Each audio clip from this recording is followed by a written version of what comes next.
Dipakai yang setelah dipotong dipakai.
Bukan berarti maksudnya mau pengen gimana-mana ya.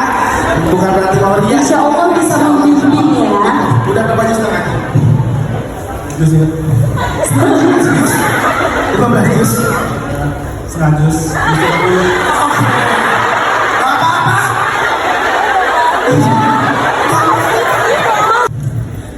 Ustaz Hana emang yakin kalau dari sini? Kita cuma ngerjain aja padahal ya Pak. Kita akan langsung saja ya untuk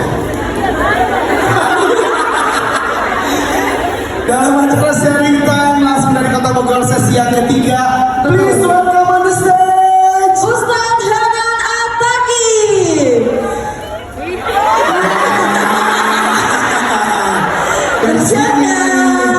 dan Syanda.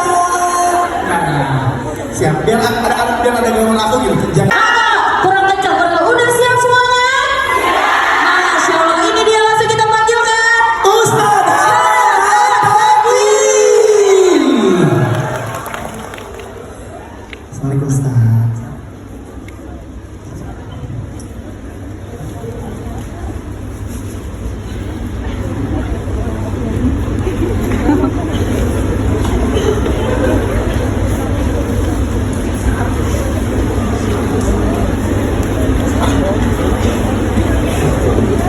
Sehat Ustaz?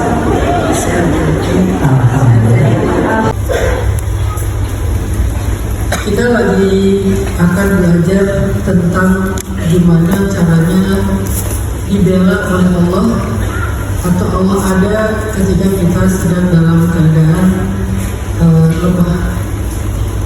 Ketika kita dalam keadaan lelah, ketika kita pengen berhenti, terus Allah mendorong hati kita untuk terus berjalan.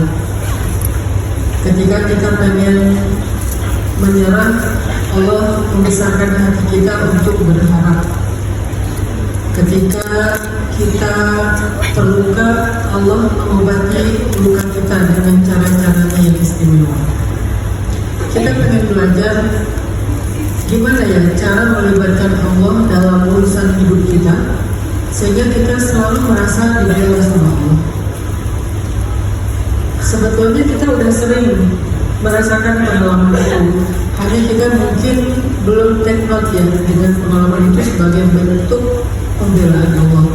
Ar-Rahmanir-Rahim. Wadhkur fil kitab Maryam idh انتبذت من أهلها مكانا شرقيا فاتخذت من دونهم حجابا فأرسلنا إليها روحنا فتمثل لها بشرا سويا. Itu pembukaannya. Ayatnya panjang, kisah tentang Sayyidah Maryam. Menurut ayat pertama surat Al-Mujadilah, ternyata Khawla itu punya kebiasaan. Kebiasaannya apa? wa tashtaki ila Allah. Dia cuman curhat kepada Allah. Dia nggak pernah curhat kepada siapa-siapa. Itu rahasia. Ya terlanjur Ustaz udah ditaruh di status, terlanjur Ustaz udah ditaruh di story, terlanjur Ustaz udah ngomong ke teman, terlanjur Ustaz udah di broadcast ke grup. Curhat broadcast. Ini curhat atau berita reportase ya? Khawlah tidak pernah curhat kepada siapapun kecuali kepada Allah Subhanahu wa Ta'ala. Tashtaki, makanya ayatnya itu beda. Ketika kepada Nabi bahasanya mujadiluka, ketika kepada Allah wa tashtaki ilallah. Apa bedanya mujadalah dengan syakawa? Mujadalah itu kayak curhat tentang hukum, curhat tentang hukum. Apa hukumnya begini, apa hukumnya begitu, itu namanya mujadalah. Kalau tashtaki, curhat tentang keluh kesah, masalah apa yang dirasain, merasa gak nyaman, itu tashtaki namanya, syakawa, mengeluh. Ternyata Khawlah itu gak pernah dia mengeluh kepada suaminya, Masya Allah.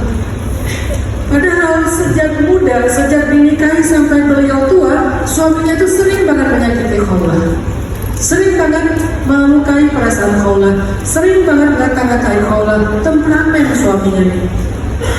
Maryam, la takhafi wa la tahzani, qad ja'ala rabbuki tahtaki sariyya. Wahai Maryam, jangan takut, jangan khawatir, Allah menjadikan di bawah kakimu ada air yang memancar. Wa huzzi ilayki bi jid'in nakhlah tusaqitu 'alayki rutban janiyya. Goyangkan pokok kurma itu, akan jatuh kepada buah-buah kurma yang terbaik. Fakuli washrabi wa qarri aina. Makanlah wahai Maryam, minumlah wahai Maryam, dan bersenang hatilah wahai Maryam. Apa pelajarannya buat kita? Kalau kita pengen diperlakukan seistimewa Maryam dalam hidup kita ketika kita sedang susah, maka berbaik sangkalah kepada Allah. Kalau kita sedang sendiri, gak bisa mengandalkan siapa-siapa, gak punya siapa-siapa, maka saat itulah kita sebetulnya sedang mau diurus oleh Allah sendiri, langsung dengan cara yang ajaib. Lalu kenapa kita berputus asa? Lalu kenapa kita mengatakan, kemana semua orang, ya Allah, kau tidak mendengar doa saya? Allah sendiri yang pengen urus kita. Ketika Sayyidina Musa alaihissalam sendiri di Madian, jauh dari keluarganya, jauh dari kakaknya Harun, jauh dari ibunya, jauh dari semua orang, tiba-tiba beliau kelaparan. Allah datangkan seorang perempuan yang bakal jadi istrinya untuk ngajak dia ke rumahnya, kemudian makan, lalu menikah dengan dia. Allah punya caranya sendiri. Ketika Sayyidina Musa dihanyutkan ke sungai Nil, gak bisa mengandalkan siapa-siapa, Allah hantarkan dia kepada musuhnya. Bukan diselamatkan dari musuhnya, bukan dijauhkan dari musuhnya, tetapi malah didatangkan kepada musuhnya. Supaya apa? Dia nggak perlu lari lagi, karena dia ada di tengah-tengah musuh. Tapi kemudian di tengah musuh itu, Allah ilhamkan rasa cinta kepada istri musuhnya, sehingga akhirnya dia dirawat dengan baik di istana musuhnya. Allah punya cara sendiri. Ketika manusia tidak lagi bisa kita andalkan, saat itulah kita sedang Allah ajarkan untuk mengandalkan Allah saja, dan itu sebaik-baik yang bisa kita andalkan. Belajar dari kalian. Mudah-mudahan dua kisah ini, dan ini nggak hanya berlaku untuk perempuan. Tinggal saja didoakan untuk tenang. Jika ada, gimana cara kita untuk meraih ketenangan di dunia ini dan merasa bahwa Allah selalu bersama kita, dan Adakah ketenangan di dunia ini? sementara orang yang meninggal saja masih didoakan untuk tenang. Ya, Nah, jikalau ada, bagaimana cara kita untuk meraih ketenangan itu dan merasa bahwa Allah selalu bersama kita? baik. Terima kasih. Ya, terima kasih.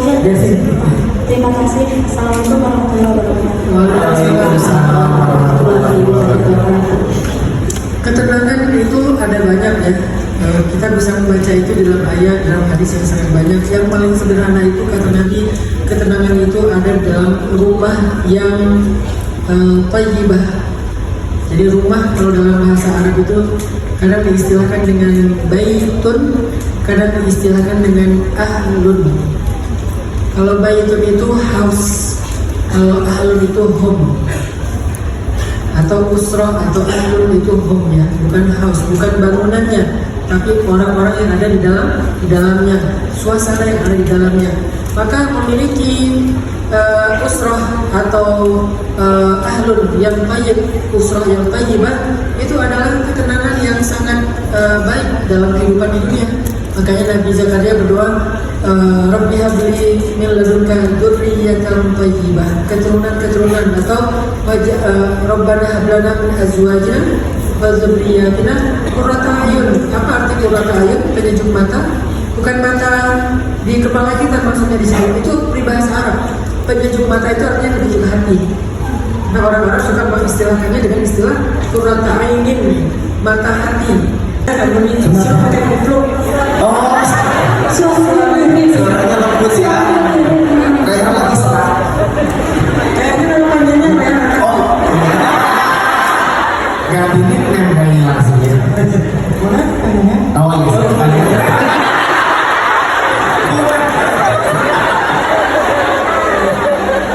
Sebelumnya saya mau berbagi sedikit. Saya seorang yatim piatu. 1 bulan lalu ibu saya meninggal. Dulu waktu saya ngaji sering banget dengan hadis al-jannatu tahta aqdami ummati. Surga itu di bawah telapak kaki ibu. Al-jannatu tahta aqdami ummati. Pertanyaan saya, amalan apa yang harus saya kerjakan untuk berbakti kepada ibu saya? Itu yang pertama. Yang kedua, Raihan umurnya berapa sekarang? 23. yang kedua, amalan apa yang harus saya kerjakan biar nanti di akhirat bertemu dan berkumpul dengan kedua orang tua saya. Yang ketiga, Rasulullah pernah berkata, ibumu baru ayahmu. Setelah kedua orang tua saya yang ada, siapa yang harus saya hormati? Yang keempat,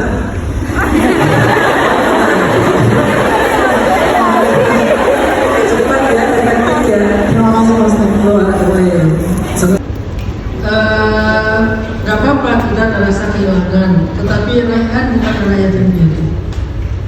Kenapa? Karena Raihan umurnya sudah 23. Karena yatim piatu itu adalah sebuah status fikih. Yatim piatu itu status fikih.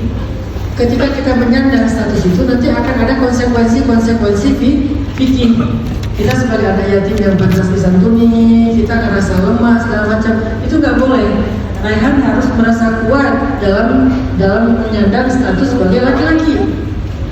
Jadi jangan bilang saya yatim piatu. Itu saya khawatirnya akan menjadi sebuah kelemahan yang mensugesti Raihan bahwa aku nggak punya ayah, nggak punya ibu, aku yatim piatu.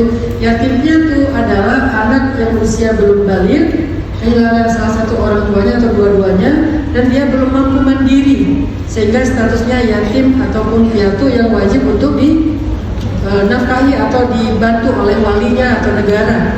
Nah, begitu kita usianya udah balik, apalagi udah 23 tahun, Raihan itu sudah menjadi rajulun, laki-laki seutuhnya.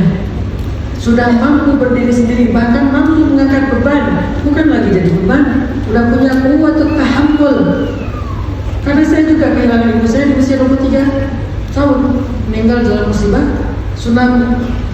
1 bulan setelah ibu saya meninggal dalam tsunami, saya menikah. Allah beri saya ganti ibu saya, itu ibu mertua saya dari Jawa Timur.